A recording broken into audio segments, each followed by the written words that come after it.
Australian natives are known for their toughness, but even the hardiest plants need the right nutrition to truly thrive.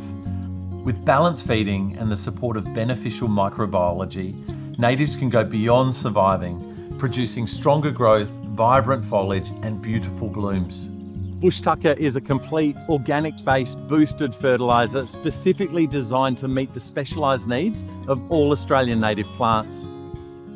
Apply Bush Tucker to your established native plants every 4 weeks throughout the year. Just add 1 capful, around 40 millilitres, into a 10-litre watering can.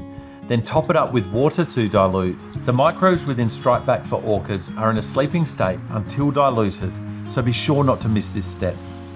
Apply directly as a foliar feed and to the soil around the plants where the microbes are most effective. For best results, do this when UV levels are low. The mixture remains effective for up to a week after dilution.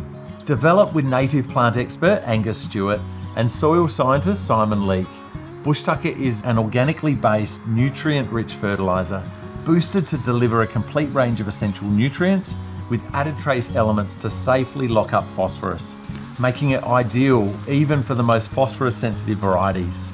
It delivers a complete range of nutrients along with 13 beneficial bacteria and fungi, building both healthy and resilient plants. It is endorsed by Australian plant societies. For more information, visit the Nutrog website or call into your local garden centre to shop the Nutrog range.